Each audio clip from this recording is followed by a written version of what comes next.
Sir দাঁড়ান, sir এই কার্ডটা কি আপনার? দেখি। হ্যাঁ, এই কার্ড তো আমার, কিন্তু এই কার্ড তুমি কোথায় পেলা? স্যার আমি শুধু কার্ড না, আমি অনেক কিছু পাইছি আরো। আপনি 1 মিনিট দাঁড়ান, আমি আপনার দেখাইতেছি। স্যার এই যে একটা মানি ব্যাগ পাইছি, আর এই মানি ব্যাগের ভিতরে এতগুলো টাকা। আর এই শুধু টাকা না স্যার, এই যে কার্ড পাইছি আরো 4টা স্যার। দেখি দেখি দেখি, আমার মানি ব্যাগটা আমার কাছে দাও তো। স্যার দেখেন সব কিছু ঠিক আছে কিনা, আমি এখান থেকে একটা টাকাও সরাই নাই। আমি যেভাবে পাইছি ওইভাবেই সব কিছু রাখছি। হ্যাঁ, টাকা তো ঠিকই আছে। আচ্ছা, তুমি আমাকে একটা কথা বলো তো, এই মানি ব্যাগটা তুমি কোথায় পেয়েছো? স্যার আমি একটা দোকানের সামনে দাঁড়াইয়া আমার আম্মার লগে বাড়িতে কথা কইতাছিলাম। আম্মা তুমি কোনো টেনশন করো না, আমি হগলে আয়া নামছি। হ জায়গা মতো পৌঁছে গেছি।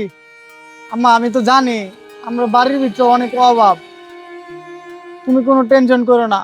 আমি যেমনি পারি একটা চাকরি ম্যানেজ কইরা টাকা পয়সা ঠিক মতো বাড়িতে পাঠায়াম। আচ্ছা আম্মা, তুমি গেলে আমার লেগে দোয়া কইরো। ঠিক আছে আম্মা, রাইকা দেই, এই যে বাসায় পড়তেছে, রাইকা দেই আম্মা। আচ্ছা। আরে এনে তো একটা মানি ব্যাগ, মানি ব্যাগের ভিতরে এতগুলা টাকা আর এতগুলা কার্ড। আল্লাহ রে, এই মানি ব্যাগটা কেডা ফালাইতে হয়ে গেল? এই মানি ব্যাগটা, মানি ব্যাগের তো একটা ছবিও আছে। যাই হোক, এই মানি ব্যাগটা যার, এই ছবিটা মনে হয় তার। ঠিক আছে, আশেপাশের দোকানগুলোতে যায় জিগাই এই লোকটারে চিনে কিনা।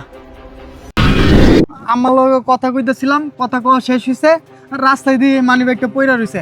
আর এই মানি ব্যাগটা লয়ে দেখি এই টাকাগুলো মানি ব্যাগের ভিতরে ছিল, 4টা কার্ড ছিল, তারপরে স্যার একটা ছবিও ছিল।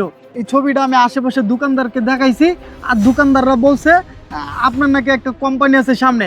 আমি আপনার ওই কোম্পানিতেও গেছিলাম।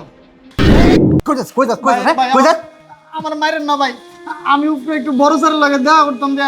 বড় স্যার লগে যাই, তোর লগে বড় স্যার দেখা করতে তোর চেহারা দেখছো? আসসালামু আলাইকুম ম্যাডাম। দেখেন না ম্যাডাম, এই ফকিন্নি কইতে গিয়েছে, আয়া কইতেছে বড় স্যার লগে দেখা করবো, ডাইরেক্ট ভিতরে ঢুকে করতেছে। এই ফকিন্নির বাচ্চা, তোর কাপড় চোপড়ের অবস্থা দেখছস? তুই এই অবস্থা অফিসের ভিতরে ঢুকতে চাইতেছস?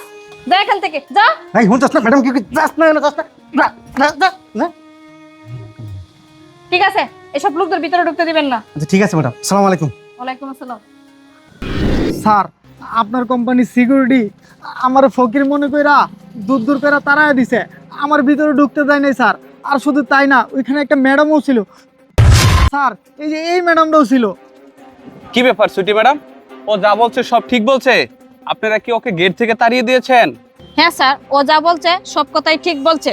স্যার এর পোশাক আশাকের অবস্থা দেখছেন? ফকিরের মতন দেখা যাইতেছে। গেটে আইসে বলতেছে আপনার সঙ্গে দেখা করবে। আপনার সঙ্গে তো ইচ্ছা করলে দেখা করা যায় নাই, সেজন্য স্যার আমি ওকে ভিতরে ঢুকতে দেই নাই, বার করে দিচ্ছি স্যার। হ্যাঁ ম্যাডাম, আপনি যেটা বলেছেন সেটাও তো ঠিক কথাই বলেছেন। আচ্ছা, তুমি আমাকে একটা কথা বলো তো, তুমি 1 লক্ষ টাকা, মানি ব্যাগ, অনেক দামি দামি ব্যাংকের কার্ড সব কিছু পাইছিলা, সেগুলো তুমি না নিয়ে আমাকে এই রোদ্রের ভিতরে খুঁজে বেড়াচ্ছ কেন? তুমি তো এগুলো নিয়েও নিতে পারতা।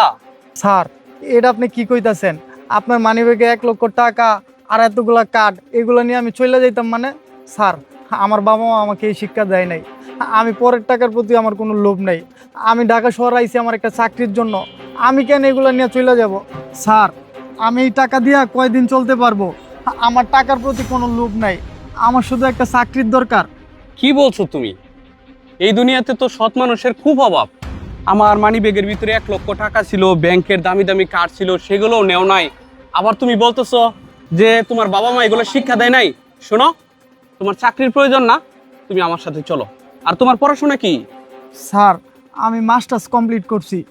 ও আচ্ছা ঠিক আছে, চলো, তোমার চাকরির ব্যবস্থা আমি করতেছি। চলো চলো চলো, আমার সাথে চলো। কি বলেন স্যার, আপনি আমার চাকরি দিবেন?